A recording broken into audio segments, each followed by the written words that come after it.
validou tudo que foi feito até agora. Então eu preciso de procedimentos cada vez mais complexos, cada vez maiores, com rotinas mais bem definidas, para garantir que tudo que for passando entre as áreas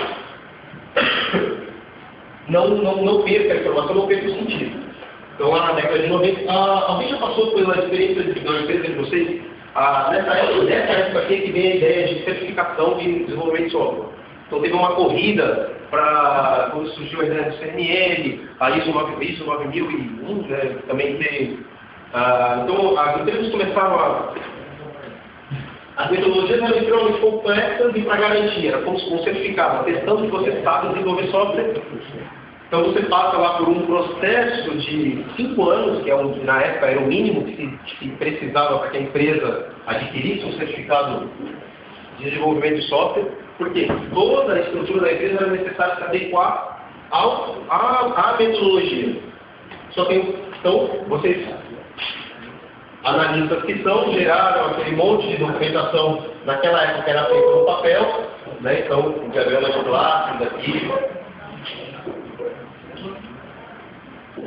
Vamos lá colocar uma herança. Alguém me ajuda aqui em implementação, faz muito tempo que eu não faço isso. Uma interface, tá ótimo. Então geraram uma série de documentações. Esses documentos são complexos, né? E o pior de tudo, na época eram feitos em papel. Então você imagina converter um papel para software pronto. Mais uma vez, o que foi que aconteceu? Criaram essas ferramentas TESE para auxiliar esse processo de dado um diagrama, eu consigo converter em software funcionando. Alguém já usou a ferramenta TESE? Não existe uma empresa que eu tenha trabalhado e usasse a ferramenta TESE se não tivesse alguém para corrigir. Corrigir exatamente isso. O que é produzido, na hora de sair o softwarezinho bonitinho, a caixinha lá, implementada, tudo bonitinho, com lacinho. Para chegar nesse ponto, a ideia da ferramenta TESE era ajudar, gerar código automático a partir de documentos, a partir de diagramas, mas na verdade ela de ajudar não ajuda muito. Interessante essa questão. Qual que é a ideia do Taylor? Que da onde surgiram todas essas metodologias? Por que eu preciso cobrir um procedimento no meu desenvolvimento de software? Por que eu preciso gerar uma série de diagramas aqui? Para garantir que se uma pessoa nova entrar na minha empresa, aquilo tem tanta regra, então são as regras de cada um. Acho que as regras estão muito poucas aqui, né? As regras de cada departamento devem seguir e os padrões, né? Por isso surgiu o OML, por isso surgiu diagramas de sequência, diagrama de análise, diagrama de boundary, para garantir que se alguém pegasse toda aquela documentação, ele poderia facilmente continuar produzindo. Mas uma ideia de linha de produção. Linha de produção lá da indústria automobilística, a ideia é justamente essa. Eu não preciso de pessoas qualificadas ou...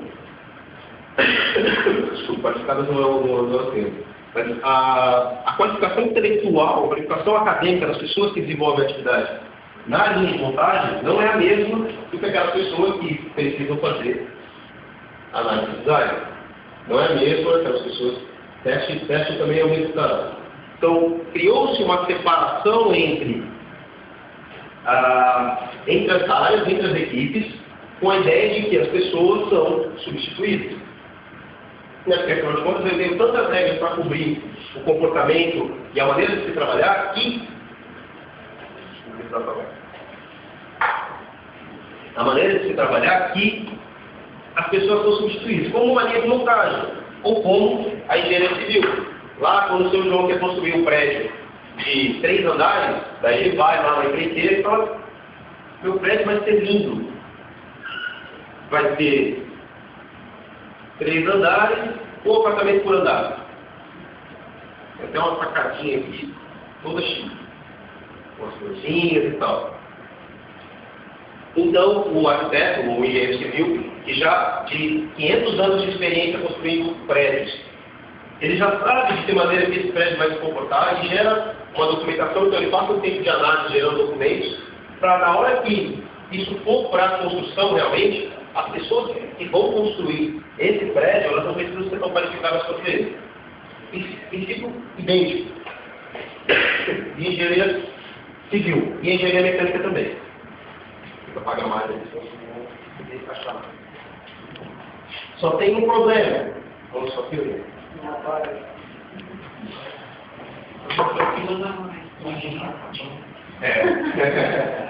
Só tem um problema. Seguir procedimentos extremamente complexos e burocráticos e trabalhosos é um pé no saco. Desculpe o termo, mas é um problemão para as empresas.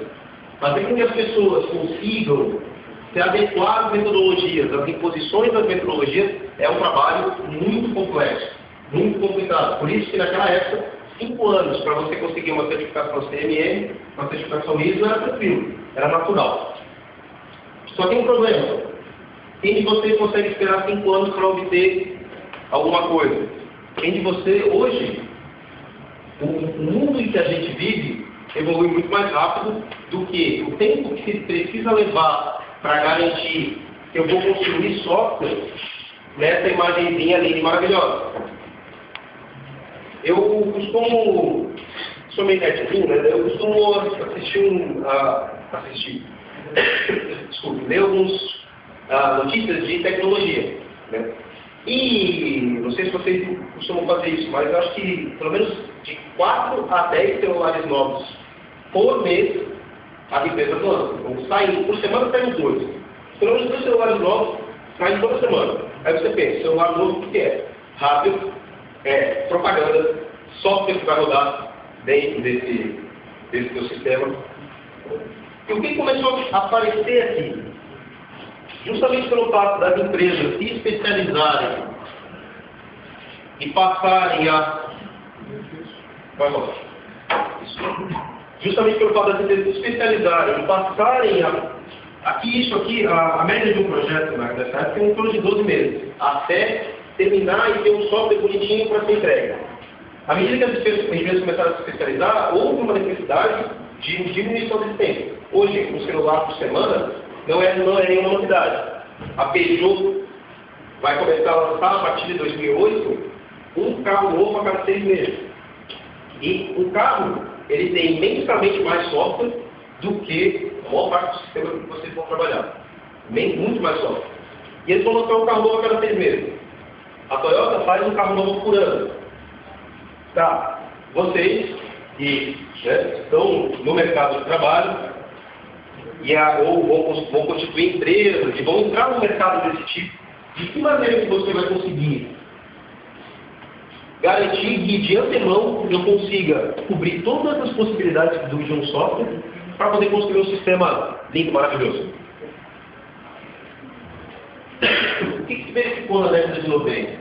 De que, bom, aí começou a se perceber que realmente essa questão de definir tudo que o sistema vai fazer de início é complicado. E o pior, o trabalho que se tem para alterar o desenvolvimento de software no decorrer, o teu sistema no decorrer da evolução dele, o custo que se tem para isso é exponencial. Então aqui, levantamento de requisitos, análise de design, desenvolvimento, teste, implantação. O custo que se tem de mudar um requisito cresce exponencialmente. E não é só a questão do custo em si, né? Porque imagina, vocês vão gerar documentos. Então vocês vão gerar esse diagrama de sequência dos atorzinhos. Aí você faz um ator chamado carro. É um bonequinho, mas é um ator. Então, sei lá, tem um ator chamado banco de dados. A geração de todos esses documentos, no momento em que o cliente mudar de ideia por algum motivo qualquer, se você tiver que alterar toda essa documentação, toda a implementação, todos os documentos relacionados a teste, vai ser um absurdo. Todo mundo vai ficar estressado, vai gastar demais, a empresa que está desenvolvendo vai gastar demais, e percebendo isso, o que as empresas fizeram? Ora, vamos fazer controle de escopo. É simples. Vamos criar um procedimento complexo aqui de início para que eu consiga realmente forçar o cliente a não mudar de ideia. Controle de escopo é basicamente isso. Acho que não tem outra explicação que não seja tão simples. Ele serve para quê? Forçar os clientes a não mudarem de ideia, ou quando quiserem mudar de ideia, jogar essa curva na cabeça deles. Você pode dizer, tudo bem, eu vou mudar de ideia, mas o meu projeto vai atrasar 6 meses. Não. Vamos lá então, alguns questionamentos. Se alguém quiser responder, sem problema. Hoje, no mercado que vocês vivem, na empresa que vocês trabalham, na empresa que vocês têm, na forma que vocês vivem, vocês acreditam que o desenvolvimento de software é uma atividade previsível? Quer dizer, eu consigo saber de antemão tudo o que pode acontecer para que, por exemplo, eu garantir que se um concorrente meu lançar antes de mim um produto, eu vou conseguir, já de antemão, saber que, então eu vou fazer uma modificação no meu sistema para evitar que eu perca o mercado com essa inovação. Dá para fazer isso? Escopo de um projeto, que é aquela ideia. Vamos ficar voltando, vou ficar no chão. Mas é aquela ideia de um projeto, eu consigo saber tudo que pode acontecer, assim como é lá no prédiozinho. Pessoas são importantes, então aquela ideia inicial do Taylor, que funcionou muito bem na década de 80 e 90, de que todas as pessoas são substituídas, então é só ter regras em que as pessoas se encaixam. As pessoas são previsíveis, então eu não preciso me preocupar com elas. Como você consegue garantir nesse mercado que é mutável, nesse mercado que não está para brincadeira, que a cada uma semana lança um produto novo, como que você vai competir com essas pessoas? De que maneira que você vai conseguir garantir produtividade, quer dizer, entregar mais rápido o teu sistema, com menor custo e menos tempo? Aí lá no final da década de 80, um bando de pessoas lá se reuniu para tentar responder aqueles questionamentos que estão à base do que eu vou mostrar para vocês. Desenvolvimento de software não é engenharia civil, então não dá para encarar o desenvolvimento de software daquela forma, eu não posso fazer isso. Primeiro porque, no caso do desenvolvimento de software, a mudança, os clientes acreditam que mudar é muito mais fácil do que mudar um prédio. Depende de pessoas inteligentes, então, cobrir com procedimentos, acreditando que as pessoas são substituíveis, é uma pasta, principalmente o desenvolvimento de software, em que, normalmente, os gerentes sabem menos da atividade do que os programadores, por exemplo. O gerente não precisa mais saber sobre tecnologia, saber as entranhas da tecnologia, para dirigir pessoas. Então, aquelas pessoas passam a ser importantes, porque elas detêm um conhecimento que é real valor para a empresa. Seriam ambientes incertos, requer formas adaptativas. Então, essa ideia falo muito do mercado, porque é onde vocês estão inseridos, onde vocês vão se inserir, ou irão estar inseridos. O mercado muda. Então, o teu concorrente lança produtos melhores que o teu. E o que você vai fazer a respeito disso? Você precisa se adaptar à medida que esses acontecimentos ocorrem para conseguir continuar com a sua empresa, continuar no teu emprego. Precisa de processos específicos focados no desenvolvimento de software. Então, a ideia as metodologias começaram a evoluir a partir desse momento, tentar colocar procedimentos específicos ao desenvolvimento de software, garantindo para que as pessoas possam se acomodar com o desenvolvimento de software, não mais imaginando são empresas de engenharia. O Manifesto Ágil é um movimento, ou foi uma carta aberta lançada por nomes com 30, 40 anos de experiência na área de desenvolvimento de software, como resposta às metodologias mais pesadas da época. O que eles disseram? Indivíduos e interações em cima de processos e ferramentas. Então, a ideia do software, para vocês, software funcione acima de existência documentação, colaboração com o cliente acima de negociar contratos, responder à mudança acima de seguir um plano. Mas o mais importante é essa partezinha aqui embaixo. Mesmo que nós valorizemos essas entidades do lado direito, o que tiver do lado esquerdo da nossa afirmação é o mais importante. Simples, legal, lindo, maravilhoso. Como isso ocorre?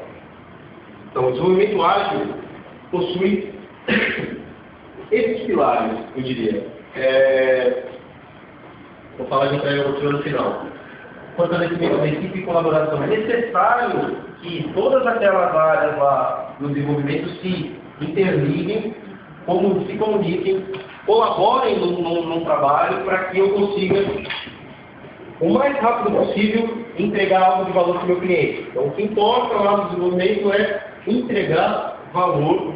O que é valor? É o sistema que vai fazer com que o meu cliente tenha oportunidades, consiga vencer a concorrência, e se ele conseguir fazer isso o mais rápido possível, melhor para mim. Feedback. Feedback é uma forma de saber de que maneira que o meu cliente está se adaptando, está evoluindo, de que maneira que o meu projeto está funcionando, para que eu possa me adaptar e me adequar, gerando melhores resultados. Princípios do desenvolvimento ágil. Vou passar 11 princípios correlacionados. Participação do cliente. É inevitável. Inevitável que em todos os momentos o cliente esteja presente dentro dos projetos. Por quê? Por que se gerou tanta documentação? Por que se gera tantos procedimentos? Para garantir que o cliente diga alguma coisa e isso seja produzido no final. Por hora, se ele está junto, se ele participa e verifica o andamento do meu projeto, eu consigo garantir que ele realmente vai passar a informação necessária para eu entregar o software funcionando. É a ideia do sistema que faça você mesmo. Por que isso ocorre? Porque o cliente sabe o que ele quer. Então, se ao invés de estendermos a quantidade de documentos, se ao invés de escrevermos em 10 ou 15 páginas alguma coisa, por que não conversar cara a cara, favorecer a comunicação e a colaboração do cliente com a execução do projeto que vai resolver o problema dele? É a mesma ideia de, bom, se eu disponibilizasse a apresentação para vocês chegariam aqui, legal e tal, mas eu falando consigo fazer com que vocês entendam melhor o que eu quero passar. É o mesmo princípio. Para que isso? Para evitar desentendimentos, para evitar que se construa coisas que o cliente não espera. A equipe ágil possui o poder. Não sei se vocês viram, mas esses são os Thundercats. São os Thundercats. Eu gostei muito da imagem porque mostra realmente o que a gente espera.